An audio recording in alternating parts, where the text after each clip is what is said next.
각이 살아있는 정치평론 시사정각 시작합니다. 오늘도 각이서는 두 분을 모셨습니다. 김상일 정치평론가, 최진영 변호사와 이야기 나눠보겠습니다. 어서 오십시오. 네, 안녕하십니까? 자, 어제부터 서울과 경기 일부 지역이 토지거래 허가구역으로 지정이 됐고요. 또 곳곳에서 이로 인한 혼선도 빚어지고 있는데 이런 가운데 국토부 이상경 차관의 발언이 도마 위에 올랐습니다. 어떤 내용인지 들어보시고 이야기 나누겠습니다. 해석은 좀 다를 수 있지만 저희가 봤을 때는 어쨌든 현금을 동원력이 좋은 분이 극단적으로 말해서 내가 돈이 많다 그러면 그저와 관계없이 집을 살 수 있는 거고 내가 가진 현금은 요거밖에 없는데 지금 살려고 하니까 그런 스트레스를 받는데 만약에 저희가 시장이 안정화되고 그 안정화돼서 집값이 떨어지면 뭐 그 혜택은 당연히 이제 굳이 고려 안 해도 되잖아요. 집값 자체가 내려가 버리니까. 근데 만약에 가격이 유지가 되면 내 소득이 또 계속 또 벌게 되면 그 돈이 또 쌓이면 또 그때 가서 사면 되거든요. 그 돈을 모아서 지금 집을 살려면 200년 모아야 됩니다.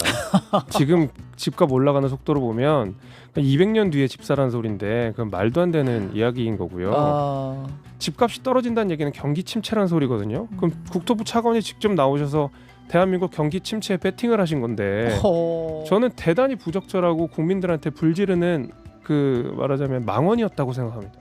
부득이하게 이제 수요 억제책을 이제 쓴 것이고, 그 다음에 이제 우리가 올해 말까지 이제 정부에서 공급 대책을 발표한다 그랬잖아요. 그래서 그 공급 대책을 발표하기까지의 시간 벌기용 대책이었다. 이렇게 봐주시는 게 정확한 것 같고, 국민의힘에서 현재 지금 부동산 시장이 과열되어 있고, 그래서 실수요자가 주택 마련하는데 지금 그 투기 세력들 때문에 힘든 그런 상황들인데도 불구하고 청년과 그 서민들에게 이런 그 무한 계단, 이런 그 무한 계단을 계속 걸어 올라가라고 가스라이팅 한다라고 저는 생각을 해요. 자, 일단 가장 먼저 들으셨던 이상경 차관의 말은 내 집 마련을 꿈꾸는 많은 분들이 좀 한숨을 쉬셨을 것 같습니다. 어떻게 좀 들으셨어요? 이분은 그 부동산에 대해서 잘 모르는 분 같아요. 제가 볼 때는 제가 이게 원래 국토부의 이제 주택정책실이 있잖아요. 예. 그쪽에 계셨던 분이면 이런 말을 할 수 없을 텐데라고 생각하고 찾아보니까 관료 출신이 아니시네요. 학자 예. 출신이시네요. 그러니까 이제 자기가 경험한 그 굉장히 제한된 경험 가지고 말씀을 하신 것 같은데, 부동산이라는 게 이렇습니다. 우리가 급여가 올라가는 수준과 자산의 가격 상승 수준을 따져보면요, 격차가 이렇게 벌어져요. 예, 속도가 다르죠. 속도가 다릅니다. 예. 급여 모아가지고는 집을 살 수가 없는 구조예요. 그리고 집값이 떨어지면 살아? 서울 집값이 떨어진 적이 있나요? 제가 기억을 해보면 IMF 때나 한번 살짝 떨어졌거나 아니면 그때도 뭐 아주 그냥 뭐 그 답보했거나 정도지, 지금 우리가 떨어졌다고 표현하는 건 대부분 상승률이 둔화됐다는 것을 떨어졌다라고 이렇게 잘못 알고 있는 경우가 많은데 서울 집값은 제 기억으로는 떨어진 적이 거의 없습니다. 그리고 말씀드린 대로 급여와 자산의 상승 속도는요, 지금 아파트 자산의 상승 속도가 훨씬 빠르기 때문에 영원히 집을 사지 말라는 거하고 똑같은 얘기예요. 그래서 저분은 부동산이나 주택 정책 그리고 주택의 역사를 좀 공부하시고 얘기를 하셔야지, 안 그러면 국민한테 이 정부 전체가 무능하다고 지탄받지 않을까 걱정이 됩니다. 예. 자, 집값이 안정이 되면 그때 가서 살아라는 이제 차관의 발언이었고, 뭐 이번 그 부동산 대책으로 우리나라 집값이 안정된다는 보장도 없는 그런 상황이잖아요. 국민들은 이렇게 받아들인 것 같습니다. 나는 호가 42억 원 고가 아파트에 살지만 너네들은 임대주택에서 까제 깨구리 붕어로 살아라 라고 조롱하는 것이나 마찬가지 아니겠습니까? 조금 전에 이상일 평론가님이 말씀하신 것을 이론적으로 정립했는 사람이 21세기 자본이란 책을 쓴 피케티입니다. 피케티 신드롬이라고 한 10년 전에 한번 불었었는데, 그 얘기 자체가 결국 자산소득 증가율 의 속도가 노동소득 증가율보다 높기 때문에 그 격차가 점점 커질 수밖에 없다. 그 어떤 그 구조적 불균형을 어떤 식으로 해결해야 되느냐라는 것을 실증적으로 이론적으로 입증했던 것이 21세기 자본주의의 핵심이었던 것인데요. 그와 같은 경제학의 ABC도 사실 모르는 사람이 지금 그 국토교통부 차관으로 있다는 사실 자체가 국민으로 한 사람으로서 지금 굉장히 수치스러운데요. 말씀드린 것처럼 이분 같은 경우에는 이재명 대통령의 석사학위를 받았던 가천대, 그 당시 경원대에 이게 조경학과 교수님이셨더라고요. 물론 그런 분이 열심히 일하셔서 지금 국토부 차관 할 수도 있습니다. 예. 하지만 이와 같은 어떤 그 국토에 대해서 국민들의 보화를 지른다고 하면은 이 정도라면은 인사조치해야 되는 거 아닙니까? 저는 그렇게 생각하고요. 말씀드린 것처럼 오늘 언론 보도를 보니까 이분 같은 경우에는 어떻습니까? 지금 호가 40억이 되는 집인데 실제로 이분은 사모님 이름으로 해서 14억 대출을 받아서 이 집을 샀다고 합니다. 그러면 어떻게 되죠? 이번 정부 11호 지방 그 부동산 대책 3개 중에 가장 큰 게 하나가 대출을 쪼이는 거 아닙니까? 만약에 지금 본인이 무주택자인 것이고 지금 본인이 계약을 했었는데 11호 대책이 나와서 지금 대출을 못 하게 된다고 하면 지금 저렇게 한가롭게 얘기할 수가 있겠습니까? 결국 국민들을 정말 도대체 뭐로 보는 겁니까? 네, 지금 뭐 저희 이제 앞서 녹취에서 김재섭 의원도 200년을 모아야 된다라고 얘기를 했고요. 지금 뭐 야권에서도 지금 이 이상경 차관의 발언에 대해서 맹폭하고 있는 그 이유가, 그리고 많은 국민이 반발하고 있는 이유가 지금 방금 전에 최 변호사님께서 말씀해 주신 본인은 대출 받아서 좋은 집에 사는데 돈 모아서 살아라고 얘기하는 이 부분인 것 같아요. 그러니까 이 부동산 얘기를 누가 하느냐도 상당히 좀 중요하다, 이런 생각이 들거든요. 그렇죠. 이게 내 문제 아니라고 함부로 얘기하네, 이렇게 느껴질 예. 가능성이 굉장히 높잖아요. 그렇기 때문에 일단은 공무원은 국민 입장에 들어가서 현장에 가보고 현장을 인식한 현장 정책을 해야 돼요. 탁상 정책을 한다는 게 그냥 보여지는 겁니다, 저게. 예. 그래서 제가 볼 때 우리 이상경 차관님께서는 좀 공부를 더 하시든지 아니면 좀 능력 있는 후임을 구해서 물려주시든지, 이게 둘 중에 하나를 하셔야 되지 않을까, 이런 생각이 예. 들고요. 그리고 여담입니다만 지방선거가 다가오기 때문에 드리는 말씀인데, 예. 제가 사실은 제 이름 성 틀려도 그거에 대해서 지금까지 아무 얘기 안 했는데 이제 지방선거가 다가오잖아요. 근데 용인에 이름이 네. 이상일 시장이 계세요. 아, 그렇기 예. 때문에 계속 이상일이라고 이렇게 부르시면은 네. 그건 안 될 것 자, 같으니까. 최 변호사님, 김상일 평론가십니다. 그거는 네, 알겠습니다. 지방선거 때문입니다. 이게. 알겠습니다. 자, 지방선거 이야기를 하셔서 네. 사실 그 이번 그 부동산 정책과 관련해서 여권에서는 지방선거와 이제 맞물려서 상당히 좀 조심스러운 입장을 내고 있는 그런 상황인데, 박주민 의원의 발언 들어보시고 이야기 이어가겠습니다. 부동산 문제가 결국은 앞으로 몇 달 동안 어떻게 되느냐에 따라서 가장 큰 변수가 될 거라고 보시나요? 아무래도 서울시장 선거 때마다 네. 부동산이라는 이슈가 가장 큰 영향력을 발휘하는 이슈로 작용해 왔던 건 그쵸. 사실이고요. 네.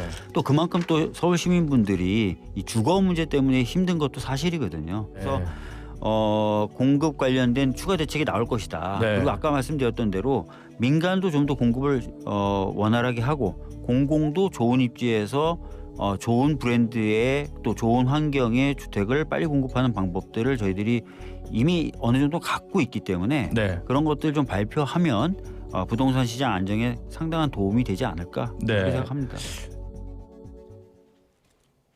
네, 앞서 정부에서 내놨던 정책은 규제 정책이었고요. 이제 앞으로는 공급 정책을 내놓겠다라는 지금 계획인 거잖아요. 이렇게 공급 정책이 나오면 조금 괜찮아지겠습니까? 어떻게 예상하세요? 연못 구호 아니겠습니까? 사실은 연못에서 뭐 어떻게 보면 우물에서 숭늉 찾는 거나 마찬가지인데, 사실 이번 그 논리가 뭡니까? 이번 11호 지방 대책 같은 경우에는 규제 대책인데 이미 벌써 공급 대책을 냈고 그에 대한 후색으로 어떻게 보면은 규제 대책을 한다라고 했는데, 결국 공급 대책은 사실상 아무런 효과가 없는 것이고, 실제 서울 같은 경우에는 추가적으로 공급 대책을 하려고 해도 땅이 없습니다. 그렇기 때문에 지금 무슨 공급 대책을 할지는 모르겠는데, 결국 그와 같은 것은 또 신도시, 경기도 가가지고 서울에서 2시간, 3시간 출퇴근해야 되는 곳에 신도시 나옵니까? 결국 국민들, 시장은 그거에 대해서 전혀 기대를 하고 있는 것 아닌 것이죠. 결국 그러려고 하면 어떻게 해야 됩니까? 서울 시내에 있는 것을 재건축, 재개발을 활성화시켜야 되는데, 예. 이번 같은 경우에는 저는 이렇게 그 키워드를 했습니다. 이번에 허대세라고 했습니다. 토지거래 허가제, 그리고 세금 어떻게 보면 높이는 것, 그리고 대출 규제, 이 3개 하는데, 결국 이번 같은 경우에는 토지거래 허가제로 아파트뿐만 아니고 지금 나와 있는 재건축 재개발과 관련되는 조합원 지분도 양도하지 못하도록 해버렸습니다. 그렇게 되면 어떻게 되죠? 공급이 안 되는 건 아닙니까? 그러니까 단순히 부동산이 올라가서 신고가를 막는 것은 어떻게 막을 수 있어요. 그런데 그렇게 하면 어떻게 되죠? 다주택자가 그것을 통해서 월세, 전세를 공급했는데 그걸 싹 막아버렸대요. 예. 그러니까 지금 지난주 동안 난리가 난 것이 전월세가 폭등한다는 것 아닙니까? 결국 있는 사람들은 큰 피해가 없어요. 하지만 결국 보호한다고 했는 서민들은 거기에서 녹아나는 것인데요. 실제 지금 같은 경우에 세금 같은 것도 그렇지 않습니까? 지금 당과 정 사이에 상당히 어떻게 보면 그 온도 차이가 있는 것이 예. 잘 아시지 않습니까? 세금 올려서 선거 이긴 적 있습니까? 그러다 보니까 용산은 지금 전체 어떻게 보면 그 세수 중에 한 25%가 부동산 관련되는 세수로 운영이 됩니다. 그런데 거래를 다 막아버리면 세금이 어디 나오죠? 그러면은 이제 이 세금 어디서 나오지? 이제 보유세. 이렇게 갈 수밖에 없는 것이죠. 예. 그런데 문제는 지금 예를 들어서 성동구 같이 최근에 있어서 보유세가 높아야 되는 그런 부분 같은 경우에는 전현희 의원 이게 무슨 말이냐 하는 반면에 지금 강서구 아직까지 보유세에 부담이 없는 진성준 전 정책위 의장 같은 경우에는 이거 올려야 된다. 이런 식으로 이제 엇박자가 나오는데 예. 제가 봤을 때는 내년 6월까지는 보유세가 강화에 선을 그을 것이죠. 하지만 지금 현재 이렇게 부동산 거래 자체를 막아놓으면 취득세, 양도소득세가 뚝 떨어지고 그럼 취득세는 지방세입니다. 지방자치단체의 악소리가 나는 겁니다. 양도소득세 엄청나게 떨어지고 나면은 결국은 그것은 있는 사람들한테 또 뜯어내는 식의 보유세로 갈 것은 눈보듯 뻔한 것인데요. 과연 그 시점이 언제인지 분명컨대 저는 내년 6월 3일 이후가 예. 될 가능성이 높다고 봅니다. 지금 말씀해 주신 지방선거 이후의 보유세 인상 가능성에 대해서는 어떻게 좀 예상하세요? 저는 이게 보유세 하나만 놓고 볼 수가 없다고 봐요. 문재인 정부에서 사실상 보유세와 거래세를 같이 높임으로써 굉장히 큰 실패를 했거든요. 근데 그때도 사실은 세제 전문가들은 보유세와 거래세는 반비례해야 된다고 이야기를 했었어요. 예. 그러니까 보유세를 올리면 어떻게 됩니까? 거래세를 낮춰서 시장을 활성화시켜줘야 되죠. 그러면은 양도세나 취득세가 줄어들더라도 대신에 횟수가 늘어나면 그만큼 또 보충이 되는 겁니다. 예를 들어서 10에 대한 세금을 한 번 걷는 것보다 7에 대한 세금을 2번, 3번 걷는 게 나올 수 있다라는 의미죠. 그렇기 때문에 보유세를 올리는 것은 지금 이렇게 그 수도권에서 집을 가지고 나가지 않으려는 그런 상황 속에서는 국제적으로 좀 올리는 게 추세예요. 예. 왜냐하면 그래야 거래가 이루어지고 수익이 없는 사람은 팔고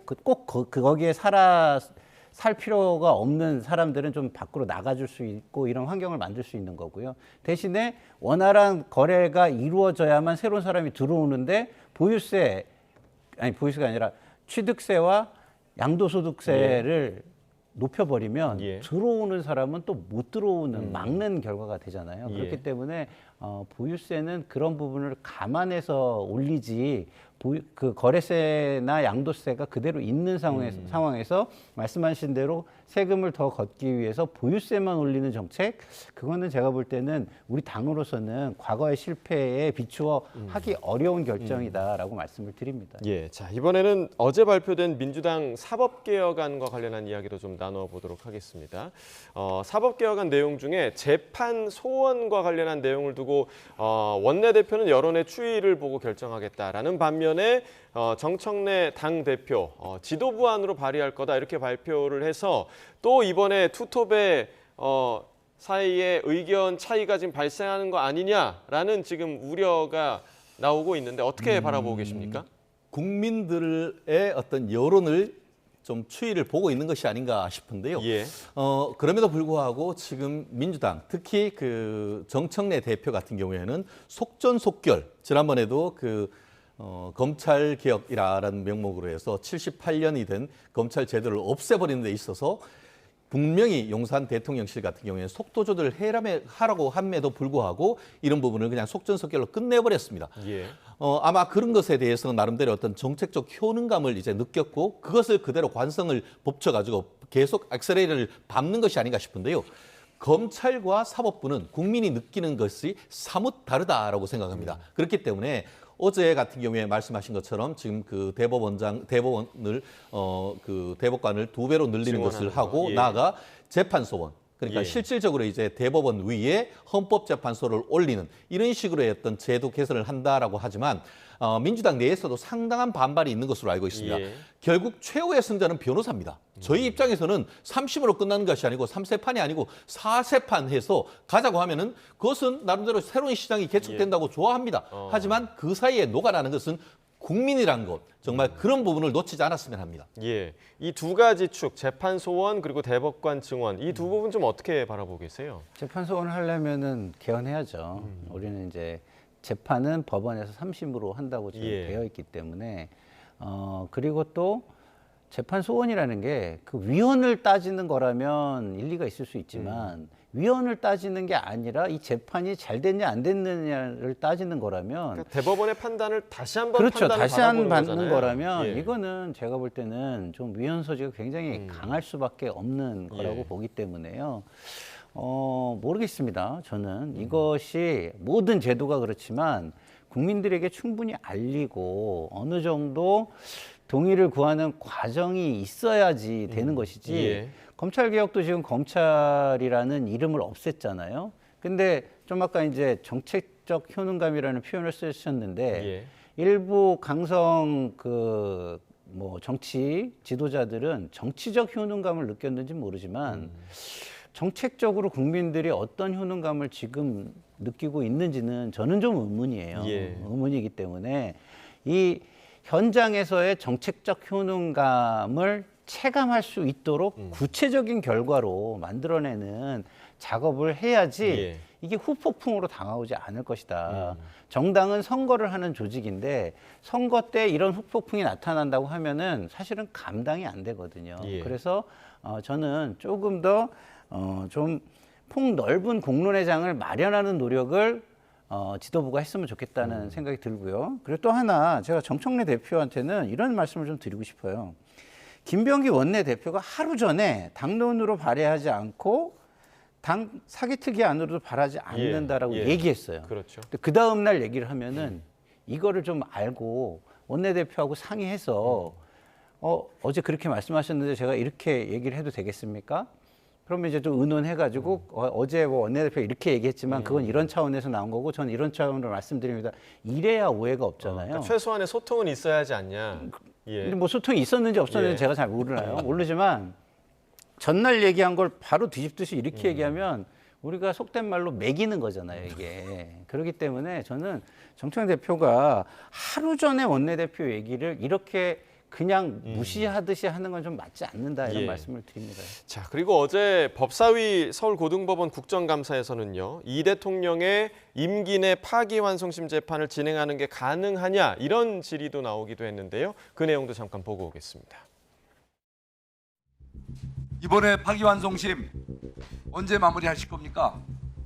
지금 공판기일 추후 지정하겠다 이렇게 발표했죠? 예, 그렇게 알고 있습니다.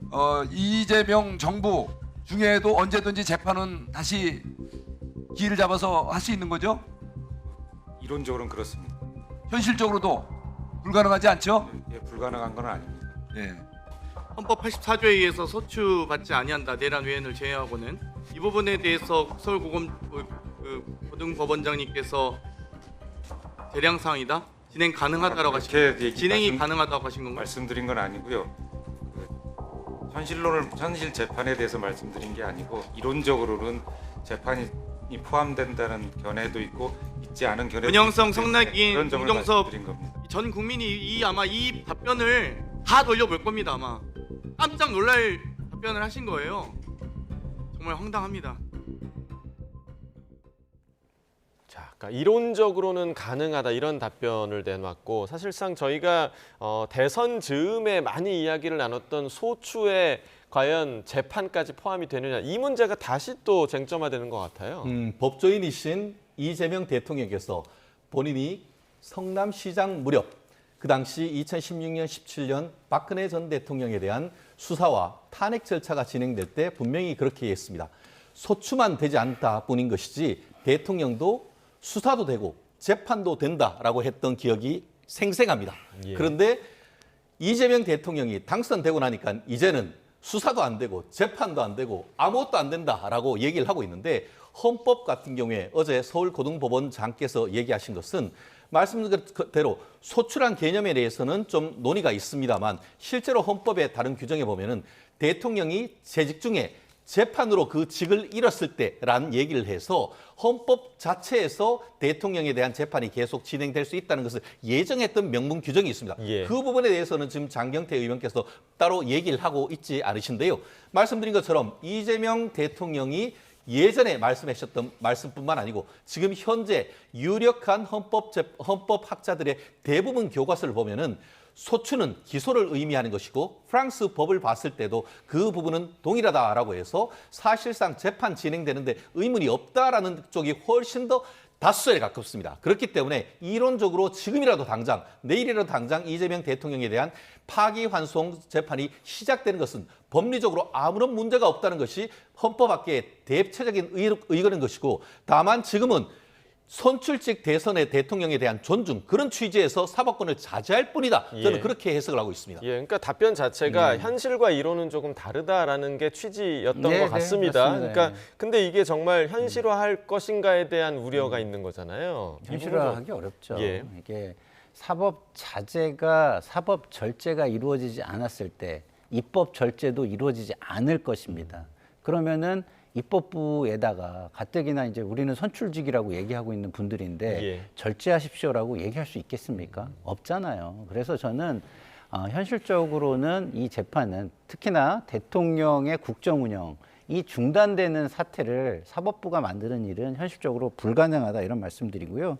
이론적으로는 이런 겁니다. 장경태 의원이 좀 뭐 지지자가 있으니까 저렇게 하신 것 같은데 이견이 있는 상태고 그리고 결론이 나지 않는 상태다. 이렇게 보는 것이 정확한 상태인 것 같습니다. 예, 알겠습니다. 자, 국회 국정감사가 오늘로 9일차를 맞고 있는데 정말 연일 좀 새로운 장면들이 터져 나오고 있습니다. 일단 어제 있었던 모습들을 좀 저희가 모아봤습니다. 함께 보시죠.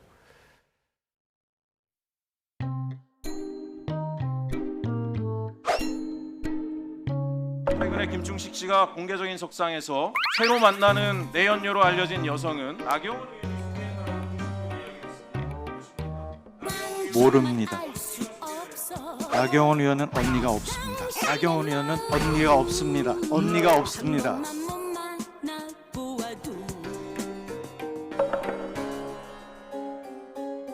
얼마든지 조정할 수 있는 시간이 있었는데 결혼식을 강행했다는 것은 정말 낯이 두껍다. 사실 문과 출신인 제가 양자 역학을 공부하느라 거의 밤에 잠을 못 잘 지경입니다. 딸의 결혼식에 신경을 못 썼습니다. 미안하게 생각하고요. 존경하는 이재명 대통령께서 추진하시는 진짜 대한민국 살림 정책을 위해 김인호 교수를 산림청장으로 강력히 추천드립니다. 누가 적은 글인지 아십니까? 제가 작성했습니다. 제가 작성했습니다. 제 나름대로 PR을 해야 되기 때문에 이렇게 정리를 했습니다.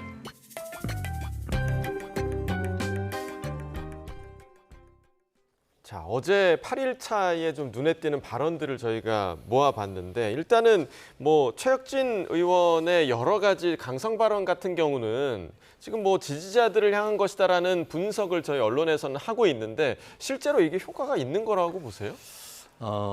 본인이 하고 싶은 건 두 가지죠.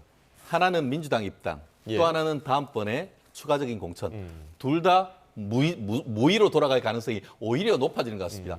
아마 민주당 내에서도 저분이 왜 저러나 할 겁니다. 모든 어떤 의혹을 제기할 때는 근거가 있어야 되는 것인데 네. 지난번에 제기했던 의혹도 근거가 없는 것이고 이번 같은 경우에도 나경원 의원과 관련해 가지고 뭔가를 얘기했는데 나경원 의원은 언니가 없다는 것을 몇 번 얘기를 하는데 그걸 얘기한다는 것은 지금 저것이 봉숭아 학당도 아니고 유치원도 아니고 도대체 뭡니까? 민의의 장에서 저와 같은 일을 한다는 것은 정말 무책임하다라고 생각을 하고요. 정말 저와 같은 일들이 진실이라 생각을 하시면은 본인이 방탄복 입고 거기서 하지 마시고 나오셔서 YTN이건 아니면은 일반적인 자리에서 한번 저렇게 해보십시오. 과연 그렇게 할 수가 있겠습니까? 못 그런다고 하면은 국민들이 보는 앞에서도 그렇게 해서는 안 되는 것이죠. 예, 자 최민희 위원장은 이제 국감 기간 중에 딸이 국회에서 결혼식을 치른 네. 부분, 이 부분이 좀 문제가 됐었고, 네. 그다음에 김인호 산림청장도 지난번에 그 국민 추천제를 본인이 스스로를 추천을 했다, 이 부분이 좀 논란이 됐는데 이 두 부분 좀 어떻게 보셨어요? 일단은 최민희 의원은 갑이잖아요. 을들이 가장 어려운 때에 국회에서 어떤 자식의 결혼식을 하고 그거를 또 이렇게 널리 알렸다는 것은 그렇게 모범적이지는 않다. 저는 이렇게 보고요. 예. 그런 것들을 그동안 자제해온 모습들을 우리가 박수 쳐줘 왔고, 그런 모습을 따라가기 위해 다른 국회의원들이 굉장히 노력을 해왔다라는 예. 말씀을 드립니다. 그리고 김인호 산림청장은요, 이분은 제가 볼 때는 굉장히 큰 잘못을 했다고 저는 봐요. 이재명 정부가 들어서서 국민 주권 정부다라고 하면서 마치 우리가 국민들을 더 모시겠다는 차원으로 그 진심을 담아서 국민 추천제를 한 겁니다. 그러면 그 진심을 왜곡하고 그다음에 그 신뢰를 망가뜨린 거 아닙니까? 본인이 추천을 하는 게 어디 있습니까? 본인이 하는 건 지원이죠, 지원. 지원. 예. 그쵸. 본인이 지원을 해야지 왜 추천을 합니까? 이게 사실상 사기잖아요. 그렇기 때문에 저는 김인호 산림청장은 굉장히 이재명 정부의 큰 신뢰 훼손을 남겼고, 어떤 진심을 왜곡했다는 차원에서 반성하고 그 자리에서 물러나는 게 맞지 않을까 싶습니다. 알겠습니다. 자, 오늘 두 분 말씀 여기까지 듣겠습니다. 김상일 정치평론가, 최진영 변호사와 이야기 나눠봤습니다. 고맙습니다.